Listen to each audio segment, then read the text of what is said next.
There's a method of preserving meat that uses nothing but hardwood ash from a fireplace. The ash creates an alkaline environment that kills bacteria on contact. Amish families used it before refrigerators existed. Cherokee communities used hickory ash for the same purpose for centuries. The science is real, the method costs nothing. The refrigerator industry replaced it in one generation. Why? Two things explain why a food preservation method used continuously across multiple cultures for centuries disappeared from mainstream practice so completely. That most people alive today have never once heard of it and would not recognize it as food science if they encountered it. One involves the chemistry of wood ash and why an alkaline environment is hostile to the bacteria that cause meat to spoil. The other involves the same story that has erased dozens of practical traditional knowledge systems in the 20th century. The arrival of a manufactured, purchasable solution that solved the same problem on a commercial schedule, convenient for the people selling it, whether or not it was better on every dimension that mattered to the people using it. By the end of this video, you will understand the chemistry, the history, and exactly how to do it yourself. The place to start is not with the ash. It is with the enemy the ash defeats. Meat spoils because of microbial activity. Bacteria present on the surface and within the tissue of fresh meat begin multiplying rapidly once the animal is slaughtered, consuming the proteins and fats in the meat and producing the compounds that cause the smell, texture change, and eventual toxicity associated with spoilage. The bacteria responsible for most meat spoilage operate within a specific range of conditions. They require adequate moisture, oxygen at the surface, and a pH environment close to neutral or mildly acidic. Disrupt any of these conditions effectively, and the rate of bacterial multiplication slows dramatically or stops entirely. Traditional food preservation methods all work by disrupting one or more of these conditions. Salt draws moisture out through osmosis, dehydrating bacterial cells. Smoking introduces antimicrobial phenolic compounds. Pickling lowers the pH into the acidic range most spoilage bacteria cannot tolerate. Wood ash works through pH disruption too, but in the opposite direction from pickling. Stay with me, because the chemistry of why alkalinity kills bacteria is worth understanding. Because it explains why wood ash works, and why the method is reliable enough that multiple cultures across different continents arrived at it independently. When wood burns completely, the carbon in the organic material oxidizes and leaves as carbon dioxide. What remains in the ash is primarily potassium carbonate, calcium oxide, and magnesium oxide. The mineral compounds that were present in the wood's living structure now concentrated in the ash because everything else combusted away. These compounds, when they contact moisture, dissolve and release hydroxide ions, making the resulting solution strongly alkaline. A water solution of hardwood ash typically reaches a pH between 10 and 12, depending on the wood species and how completely it burned. This is significantly more alkaline than baking soda, which sits at around pH 8 and approaches the alkalinity of dilute household bleach. Most bacteria that cause meat spoilage cannot survive at pH above 9 or below 5. The cell membranes of bacteria are built from phospholipid bilayers, layered structures of fat-like molecules that maintain their integrity only within a relatively narrow range of acidity and alkalinity. Expose those membranes to a strongly alkaline environment, and the hydroxide ions in that environment attack and chemically degrade the fatty acid chains that form the membrane's structure. The process is called saponification, the same reaction that turns animal fat into soap. The hydroxide ions essentially dissolve the structural integrity of the bacterial cell wall, destroying the cell. This is not a slow poisoning or metabolic disruption. It is a direct physical and chemical destruction of the membrane that the bacterium depends on to maintain its internal chemistry. This is the same mechanism that makes lye soap effective as a cleaning agent, that makes strongly alkaline cleaning products effective against organic contamination. And that makes wood ash lye one of the oldest chemical tools in human manufacturing history. It was used to make soap, to process corn in nixtamalization, and to preserve food across dozens of cultures that had access to hardwood and fire, which is to say almost every culture on Earth.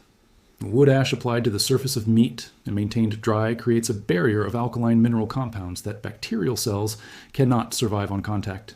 The ash also physically excludes insects, absorbs surface moisture that bacteria would otherwise use, and in the case of hardwoods like hickory, oak, and walnut, contributes residual antimicrobial phenolic compounds that add a second layer of protection beyond the primary alkaline effect. Here is where the history gets interesting, because two cultures on opposite sides of the continent arrived at the same chemistry independently without ever meeting. The Cherokee people of the American Southeast had developed wood ash as a food preservation tool long before European contact. Hickory, the dominant hardwood in the Cherokees' traditional territory across the Appalachian Highlands and into the broader Southeast, produced an ash that oral history and the records of 18th and 19th century ethnobotanists document as being used specifically to preserve meat and other foods, through periods when fresh food was unavailable. The Cherokee smoked and salted meat in the conventional manner, but also applied hickory ash as a coating and storage medium for meats. That needed to last through extended periods without any heat treatment or additional processing. The hickory ash worked for two reasons that compound each other. Hickory wood burned completely produces an ash particularly rich in potassium carbonate and calcium compounds, making it among the more strongly alkaline of common wood ashes. Additionally, the phenolic and other organic compounds inherent in hickory wood, the same compounds that give hickory smoked barbecue its distinctive flavor, are not entirely destroyed by combustion at normal fireplace temperatures. Residual phenolic compounds in hickory ash contribute antimicrobial properties that complement the primary alkaline effect, making hickory ash a more effective preservation medium than the ash of many other wood species.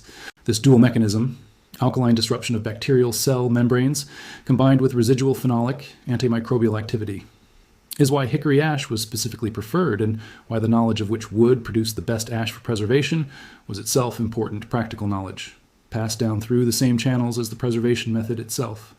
European settlers who encountered this practice recognized its utility, and the knowledge transferred into the Appalachian and Midwestern homesteading traditions that the Amish and Mennonite communities inherited, and maintained through their commitment to traditional self-sufficient practice.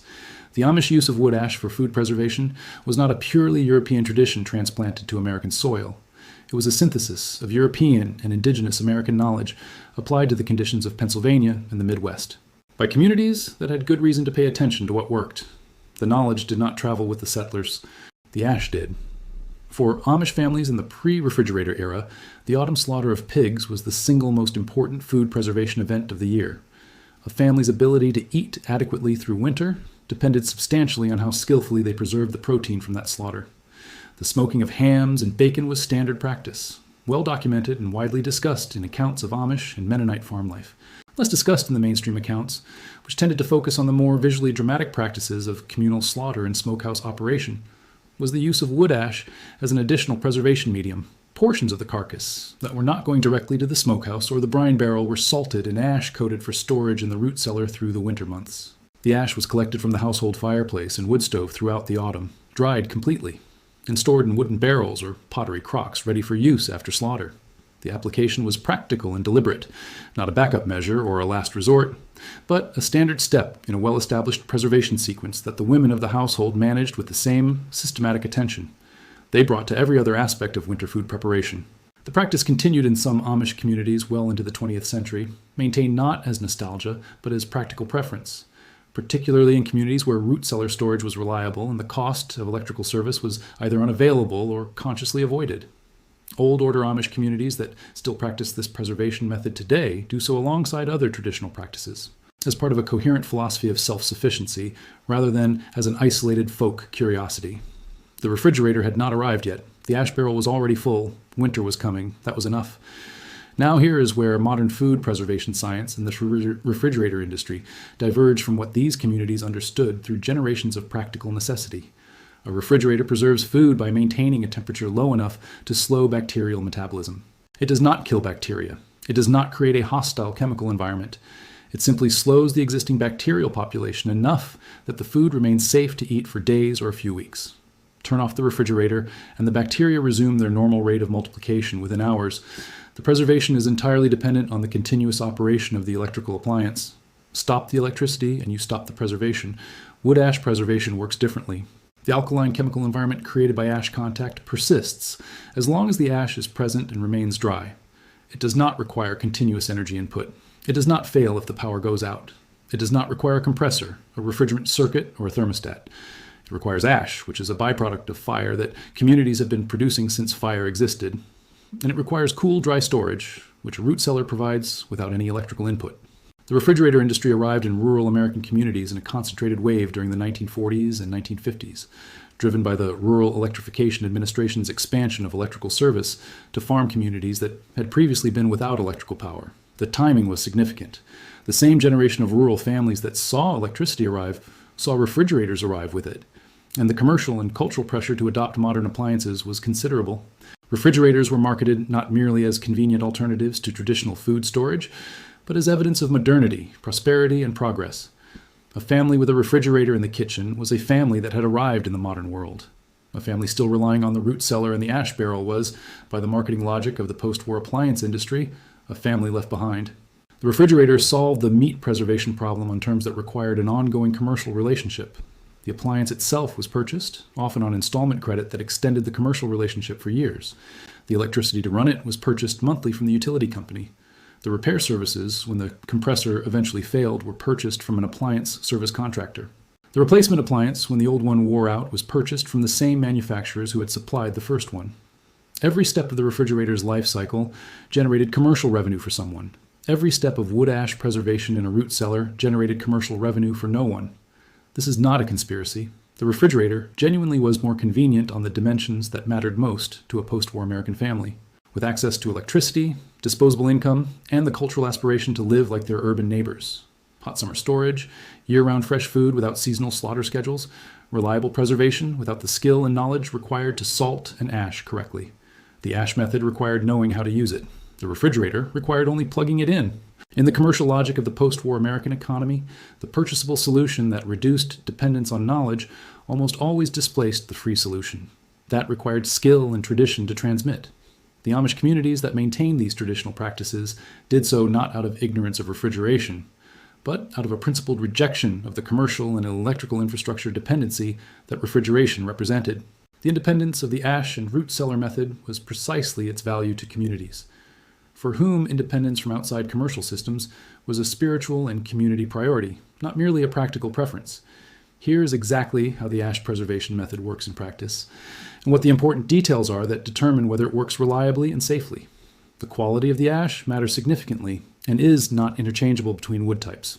Hardwood ash from completely burned dense wood is the appropriate material. Hickory, oak, maple, walnut, and other dense hardwoods produce the most mineral-rich ash with the highest alkalinity and the best preservation properties. Softwood ash from pine or fir is not appropriate. It contains resin residues and burns less completely, producing an ash with lower mineral content and different chemical properties. Ash from treated lumber, painted wood, or any wood that has been chemically processed should never be used for food contact purposes. The ash must be completely cooled before use. Live embers or partially cooled ash will obviously char rather than preserve. The ash should be dry, sifted of large chunks, and applied evenly to all surfaces of the meat piece being preserved. The meat should be first thoroughly salted as a primary preservation step, because the ash coating works best as a secondary barrier rather than the sole preservation mechanism for extended storage. Salt the meat generously, allow it to absorb the salt for several days in a cool environment, then coat the exterior surfaces completely with a thick layer of dry ash. Store the ash-coated meat in a cool, dry, dark space. A root cellar or cool stone cellar is ideal. The alkaline coating on the exterior surface will prevent bacterial colonization from outside, while the salt in the interior tissue addresses the bacterial population within the meat itself. One honest note that responsible guides on this topic must include clearly. This method was developed and refined over generations in conditions of cool ambient temperatures and low humidity that characterized the autumn and winter months when traditional meat preservation occurred in the American Midwest and Appalachian region. The method is not appropriate for warm or humid environments, where surface moisture would cause the ash to absorb water and potentially reduce its alkalinity, while creating moisture conditions that could favor certain bacterial growth. Traditional ash preservation was a cold season cold storage practice. Applying it in summer conditions or in warm climates without adequate cold storage is not equivalent to its traditional use, and carries real food safety risk that the traditional practitioners never faced because they used the method only in the season and conditions it was designed for. Your fireplace is producing hardwood ash this winter, the same alkaline mineral compounds that Cherokee communities used in hickory ash to preserve meat for generations, that Amish families used to extend the winter storage of pork before rural electrification arrived, are sitting in the grate every morning after you burn hardwood.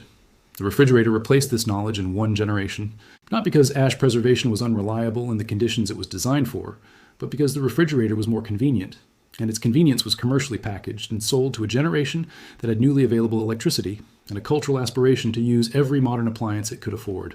The ash method required knowing how to use it. The refrigerator required only plugging it in.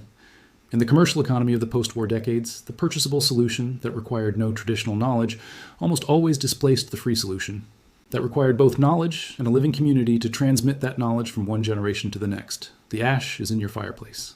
The bacteria cannot tell the difference between hickory ash used by a Cherokee family in the 18th century and the hardwood ash sitting in your grate this winter morning. The alkalinity does not care when it was produced or who produced it. The chemistry is identical. The ash is still there. The chemistry never changed. The only thing missing was the generation willing to remember it. If you found this genuinely useful, watch the next video and do not forget to subscribe. See you in the next one.